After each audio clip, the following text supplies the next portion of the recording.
Okay, let me tell you a little dream about volcanoes. I've been sitting on this dream for about a month. I'm convinced that it's not metaphorical. After some of the things that I've received, I've got to believe that this is an event that's coming. I don't know how soon, but it's important for me to share it for a couple reasons. But it's not a scare tactic.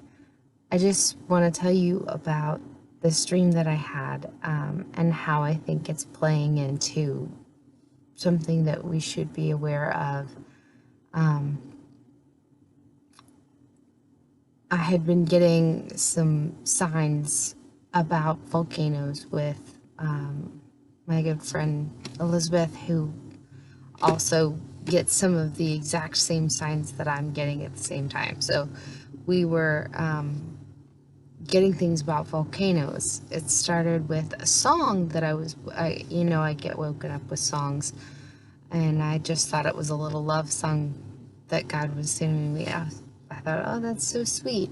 But it was about two volcanoes erupting. One singing that he wishes he had a mate, and then an underwater volcano erupting and them coming to meet. It's from a short, like before Moana or something. But I just thought it was a sweet little love song looking at the lyrics. But it was about two volcanic eruptions. Later, my friend Elizabeth starts seeing volcanoes, like on a license plate.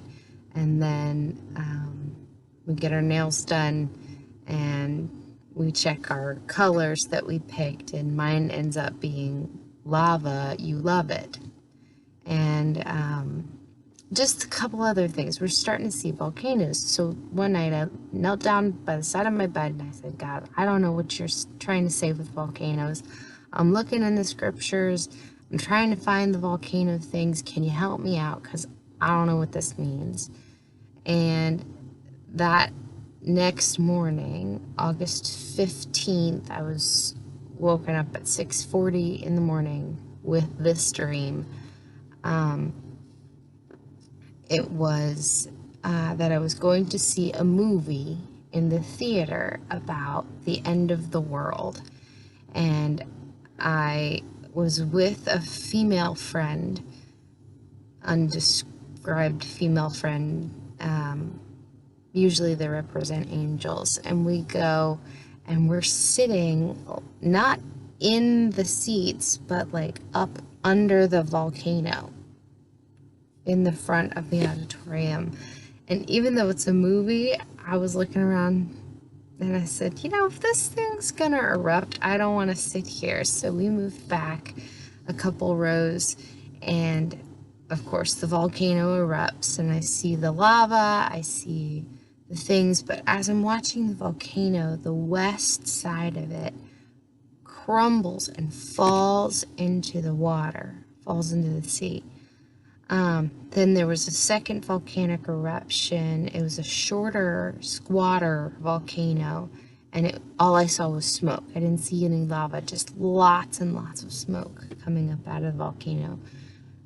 There were some other things that I haven't got enough confirmation to really figure out what's going on there. I saw China and a lot of violence. I saw nations with borders, like nobody could get into each other's country, like everything was sectioned off.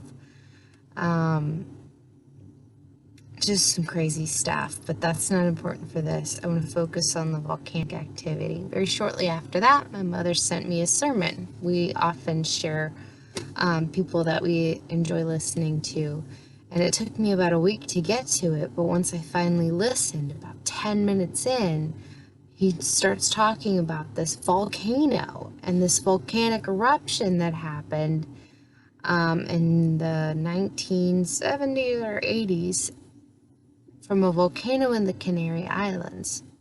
And if this volcano erupts again, it's likely to crumble. And if it crumbles in a certain direction, west, it will send a tsunami to the east coast of the United States. If you don't know who I am, I live on the east coast of the United States, so all of this seems very pertinent. So what do you do with this information? First of all, you take it to God and you pray. I haven't received anything like you need to get out of Dodge and sell your house and move. But I will say that I'm continuing to ask God, Lord, please keep me and my family in the right place at the right time. God, show me where our next steps are. I'm not afraid of a natural disaster. Help me, Lord, prepare if I need to prepare for something. Help me to prepare others if I need to help others prepare for something. But I want to tell you that I did see this. I do believe that it's a coming event. How soon, I couldn't tell you. It could be years out. But if you're the kind of person who believes that God gives dreams to people still, like he did in the Bible, because there's lots and lots of examples of people dreaming in the Bible, then I want you to take this to God and ask him, is there something I need to be prepared for? Are me and my family prepared? Lord, please keep us and direct us, help us to be in the right place at the right time, because he will do all those things, even if you don't hear clearly from him. All of this, he brought me then to Joel. Let me get to the book of Joel. Joel is one of the Old Testament prophets. Really good book. It's only 3 chapters. I really suggest that you go read it. But in Joel chapter 2, at the very end, it's talking about the day of the Lord, which is the day of judgment, which is the end of the world. So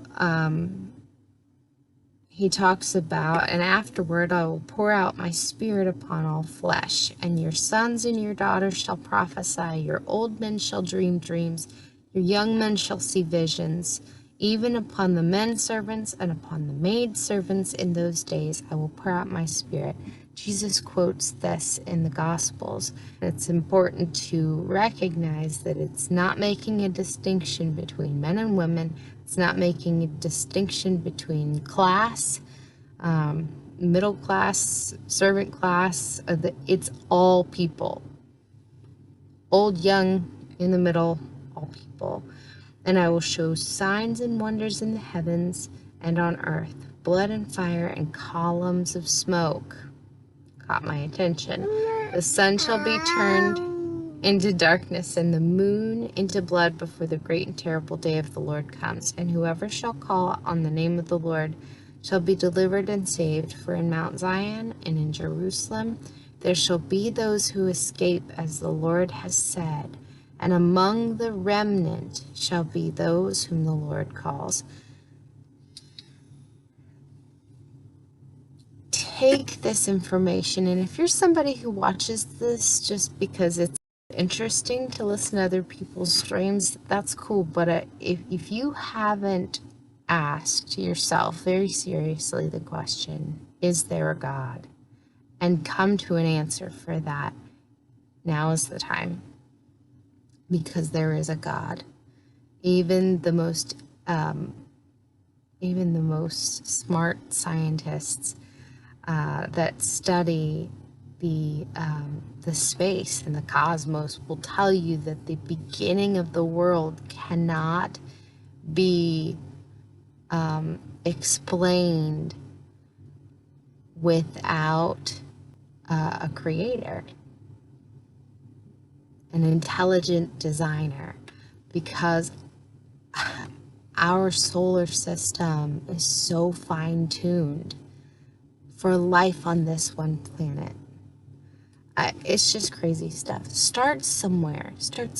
If you've never decided to just take it and run with it, can I just challenge you that for 1 week, you would consider not only is there one true God, but that he sent his son Jesus to die for you and to redeem all of mankind so that we could be with him forever, because he doesn't force people into a relationship with him. He doesn't make people love him. He didn't make people robots.